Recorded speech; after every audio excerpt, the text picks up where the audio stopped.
chegou a hora da nossa reportagem especial. Há 30 anos, objetos voadores não identificados foram perseguidos por aviões caça da Força Aérea Brasileira nas áreas de São Paulo e do Rio de Janeiro. Você vai conhecer agora gravações inéditas desse episódio, que ficou conhecido como a Noite Oficial dos OVNIs. Foi assim que o Fantástico deu a notícia.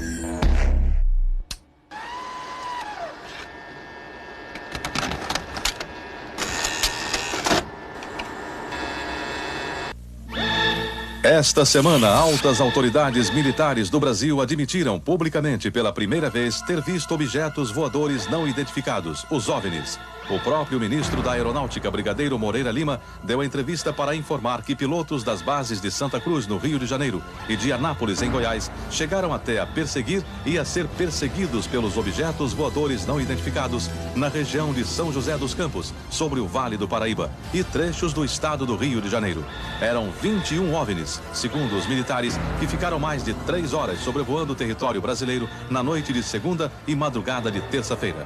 Toda vez que é detectado algum objeto não identificado, evidentemente há um processo bastante eficiente de verificar se foi alguma aeronave que está voando sem um plano de voo aprovado, etc. Mas quando se comprova que é algo diferente, as aeronaves então são acionadas. O que ocorreu foi que os radares detectaram vários objetos não identificados. Veja agora, minuto a minuto, o que aconteceu naquele 19 de maio. Às 8h30 da noite, um ponto luminoso é avistado pelo controlador de tráfego aéreo na torre do aeroporto de São José dos Campos, São Paulo. Um avião Xingu da Embraer se aproxima para pouso e o controlador pergunta ao comandante: "Você está vendo o ponto luminoso?" O Xingu confirma o avistamento, muda a rota e tenta se aproximar do OVNI. Quem estava no comando do avião era o coronel Osiris Silva, que voltava de Brasília depois de tomar posse como presidente da Petrobras. Eu vi um objeto luminoso no espaço, parecia um astro normal.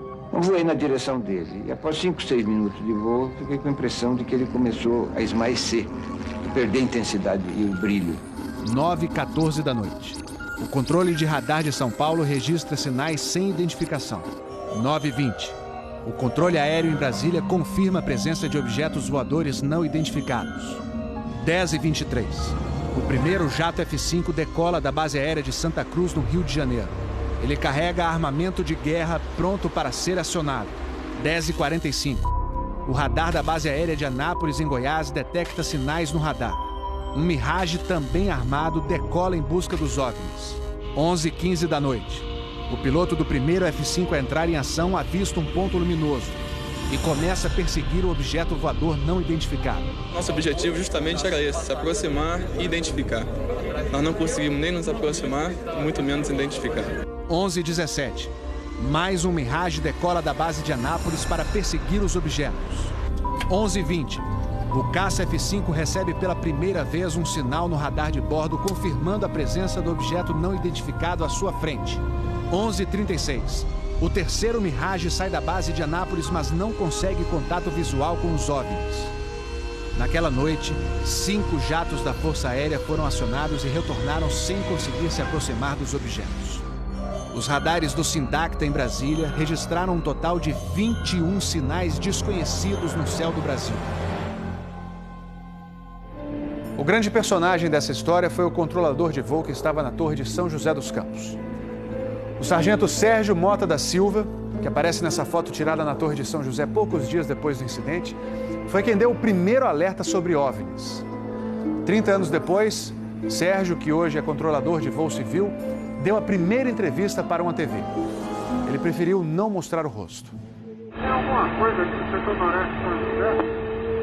Um farolzinho por lá? Eu estou olhando bem, o bicho está parado. Só que tem desce, vai para a esquerda e para a direita. Está paradinho lá. Estou olhando, não é estrela não. É um farol. A olho nu parecia um avião. Quando coloquei no binóculo para observar, é que eu vi que ele era extremamente cintilante, multicolorido. Tinha vermelho, azul, branco, lilás, um monte de cores, com uma certa predominância do laranja, mas ele era muito bonito. O controlador pediu ao avião Xingu para tentar avistar o objeto. Eu expliquei a ele onde estava o objeto, pedi a ele que se ele tivesse avistamento, ele me informasse. Permanece com ele à vista? Assim, nós temos a fonte à vista. Esse bem visível, poderia descrevê-lo? É uma estrela grande. Estrela grande e bem vermelha. Entendido, grande e bem vermelha. Controle de São Paulo será alertado. O controlador em São José dos Campos avisa ao controle São Paulo que o Xingu está perseguindo o OVNI. Positivo. Ele está perseguindo o troço. Está perseguindo o troço? Está indo atrás. Sério, está indo. Controle. Está vendo? Próximo de São Paulo, já da região do radar, esse objeto simplesmente desapareceu do radar. O Xingu também perdeu contato visual com ele. O avião Xingu abandonou a perseguição e pousou em São José dos Campos. Pouco depois, o controlador da Torre de São José alertou o controle São Paulo. Outros OVNIs estavam aparecendo no céu. Estou vendo 3 agora. São 3 luzes. Mas parecem estrelas. Mas o radar não pega estrelas. O que é isso? Você observa alguma mudança de cor, alguma coisa? Hoje inteiro. Vai movimento, né? Rapaz, eu não sei. Pra mim, olha, aqui tá parecendo uma estrela. Mas só que muda de cor bonito, rapaz. Tá vermelho, amarelo, branco. Tá dando um monte de coisa. Pô, tão barato isso aqui. Deve ter uns craques por aqui já pelas contas que eu tô fazendo aqui.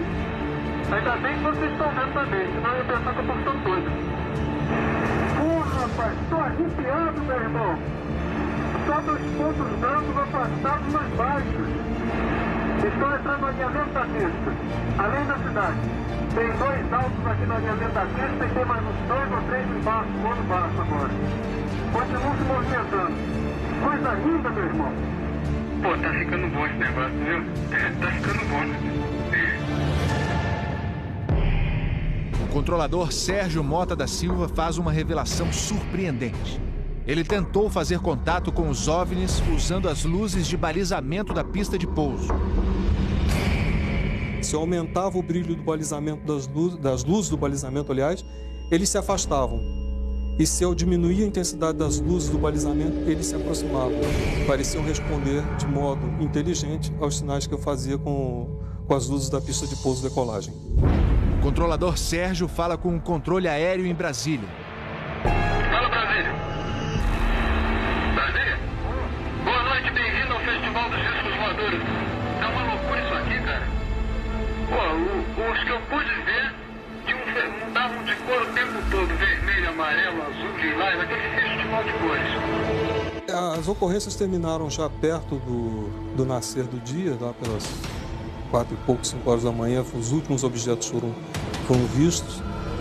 Como é que tá a situação aí? Pô, rapaz, isso aqui foi um festival. E agora, como é que tá?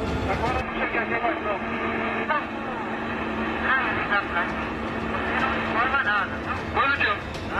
Mas você não viu nada, não está nada. Positivo.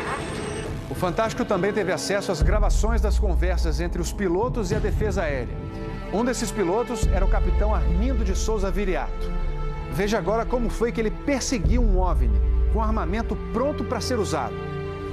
Eu tenho contato. Convite? Estou em contato. Prossiga nesse contato, caçador. 7. Caçador passando a Rojão. 7. Caçador passando a Rojão. No código dos pilotos, isso quer dizer que o caçador, o avião caça, entrou na situação Rojão. O míssil está pronto para disparar. Prossiga nesse contato. Bom, tem Judite agora. 7. Judite significa que o alvo está no radar. Ou seja, o piloto pode atirar se for autorizado pela defesa aérea. Mas neste momento, o alvo se afasta em alta velocidade. Está aumentando.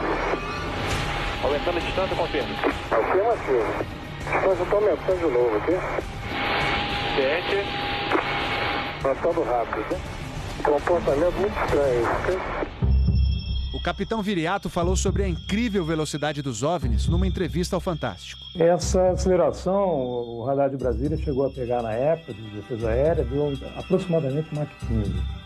Isso aí daria em torno de 15 mil km por hora. 15.000 quilômetros por hora é uma velocidade muito acima dos jatos mais rápidos do mundo, que chegam no máximo a 4.000 quilômetros por hora. Um documento confidencial do Comando de Defesa Aérea de junho de 1986 concluiu: os objetos produziram ecos nos radares do sistema de defesa e também nos jatos que perseguiram os OVNIs. Houve contato visual dos pilotos. Os objetos atingiram velocidades supersônicas e mostraram capacidade de acelerar e desacelerar de modo brusco. E a principal conclusão do relatório: os fenômenos são sólidos e refletem inteligência pela capacidade de acompanhar e manter distância dos observadores, como também voar informação. Não foi possível identificar a origem dos objetos.